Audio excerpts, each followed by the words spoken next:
Hello and welcome to another episode of Brandishing Outlandish. I'm your host Jason. Thank you for tuning in. And today we're going to be reviewing LALA Kent and Randall Emmett and the drama that's unfolding there. There's of course a daily juice with them and a little bit of the Britney and Jamie saga that seems to never end as well, with him requesting her to cover the legal fees associated with him stealing money from and covering all his other life's associated fees the last 13 years.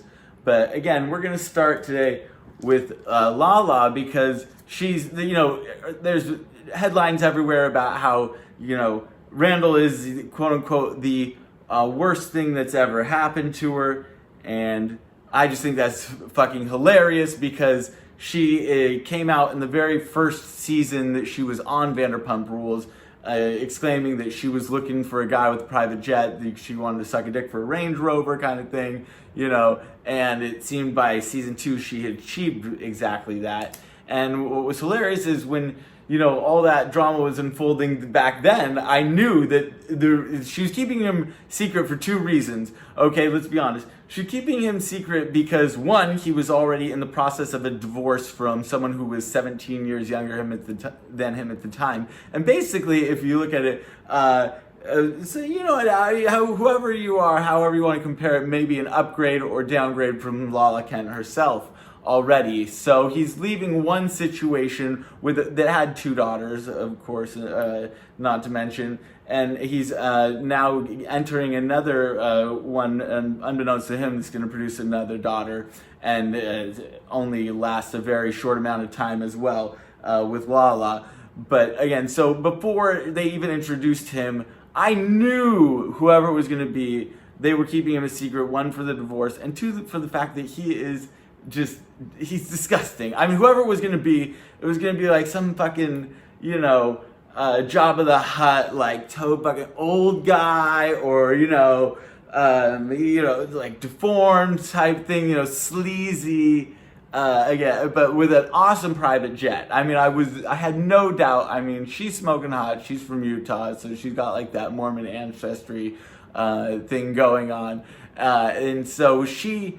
I had no doubt in her dick sucking ability and the talent and looks to get her only the finest private jet and Range Rover, and she did get a pretty awesome Range Rover. So when they unveiled Randall Emmett to be the source of all this, I was like, oh, okay. I mean, I was kind of like, all right. I mean, he delivered in all the categories I was hoping for. I mean, you just look at him, he looks slimy, sleazeball. He's kind of got that one guy from 90 Day Fiance, with the like no neck kind of thing going on, and her and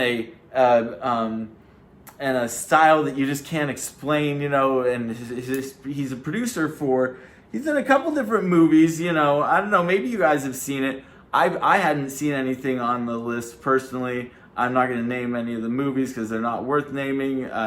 Except for, I'll tell you, the one thing that I thought was hilarious is that of like the first 12 that pop up, I think that Bruce Willis was in like 7 of them, or like Bruce Willis looked like, I don't know, maybe one of them was Jason Statham or something like that. So it's funny, he actually, his productions must be of some type of quality because he gets those types of people, but as a producer, I'm curious what capacity and role he actually plays. There's a lot of people that go into making a movie what it is. So I'm not going to say that he makes shitty projects, but I'm just curious as to what capacity he even has an input on them, versus just has a title. Because, that's a thing in Hollywood, is getting and trading credits, on things. Or, if you do this for me and I'll give you executive status on that, who knows what it is. So you can put a lot of things on your IMDb. It doesn't mean that you necessarily made that movie happen. So I'm not going to speak to his talents, but at the same time, I can't really speak for anything that he's done because it's not something that I've watched. But one thing that I will mention, which I've always thought was hilarious, is that, or is a recent one that's really good, is the fact that his most recent movie, Midnight in the Switchgrass, the one starring, again, Bruce Willis and Megan Fox, also had Machine Gun Kelly in it, which of course has spawned a whole nother tabloid thing. I'm sure I'll get to making a video about them. Hopefully it's the end of their relationship, because I'm tired of hearing about that one, but that's a whole nother, like I said, video to come. But anyways, the movie they met on, and they wouldn't even go to the film. They said it was, some trash can emoji. So it kind of speaks Emmett's, again, vibe and style of how I just think of like a sleazy producer, when someone who I already consider to be like a B-list, who would like do anything to get on to any type of project, is like, nah, man, I regret that shit. I just got on there and I'm just, so I could get a chance to bang this chick, and that worked out, but I'm not even gonna give them credit for that. Like, my intention was that, it could have been any producer on that. I was just like, Megan Fox, I'm gonna get in on it. So actually, props to MGK for that, but otherwise, it's laughable. He's the worst thing that ever happened to you. Come on, tell me, how did you not see all this coming? Again, he has a wife that's basically, trading up from, I don't know, down from into you in the same situation.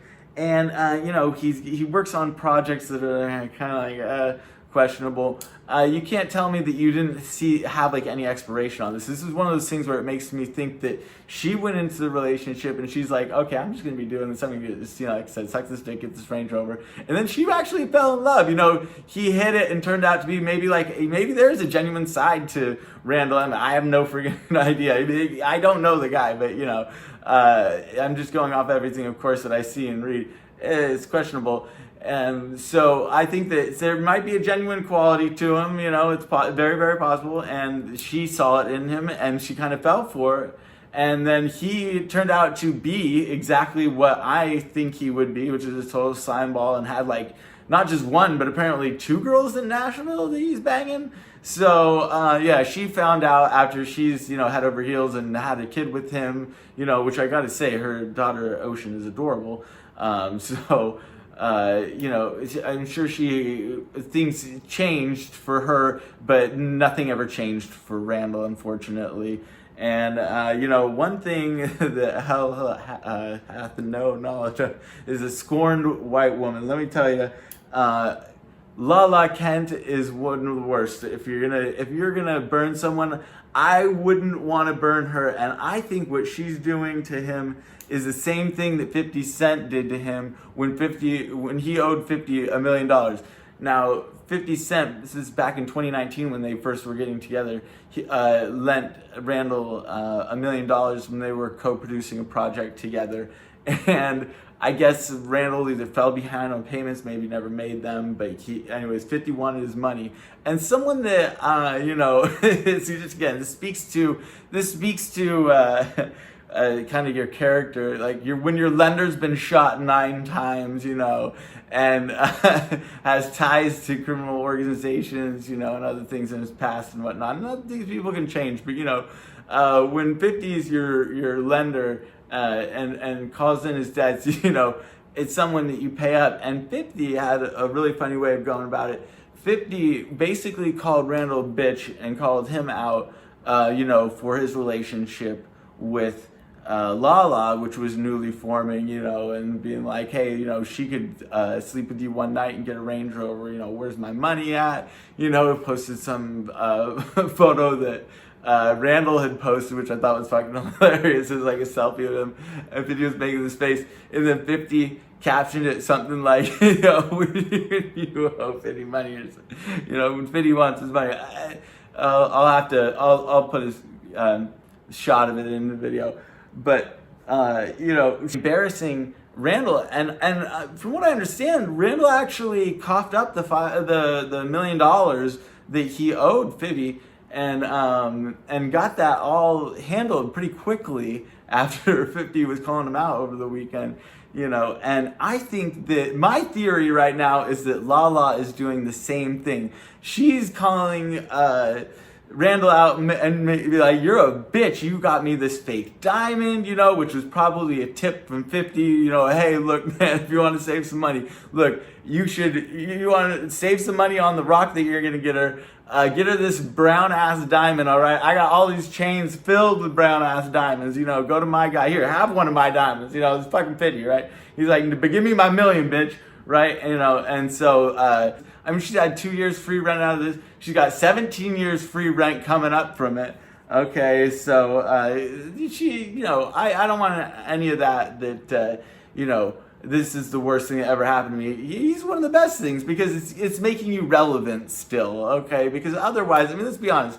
Let's not forget, you are a hoe from Utah that moved to LA and become a hostess. You know, a hoe to a hostess to you know, makeshift housewife, and that didn't work out for you. Now what are you gonna do? You go back to being a hoe? I mean, shit. James Kennedy just broke up with Raquel. I mean, you can go hook up with him. Are you gonna trade down, or you know, are you gonna take the high road? Are you gonna take the thigh road? I don't know. What's you gonna move on to Britney and Jamie, and the fact that Jamie recently sued to have Britney cover his legal fees, which is just another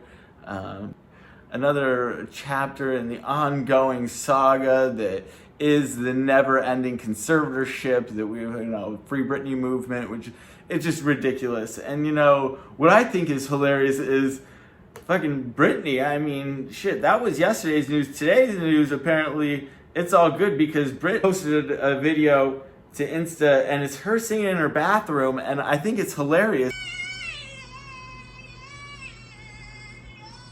because, you know, she's got all this legal drama going on, and she's got all these different handlers, right? It's so funny to me. She's got choreographers and dancers, people I'm sure that are controlling, you know, obviously controlling her meds. She got the different doctors and whatnot, but she doesn't have anyone that helps her with her social media.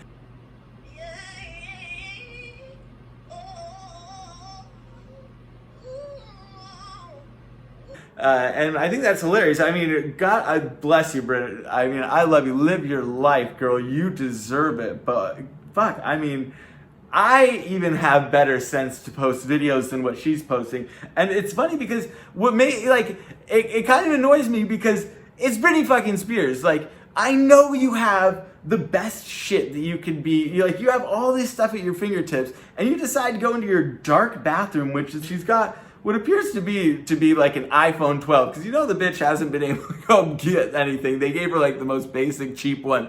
Jamie Spears was like, whatever one's free, get me the one that's expensive and get her the one that comes for free, you know. And so she's got that, and she's in here and she's singing in the mirror. I love it. I'm gonna play a clip.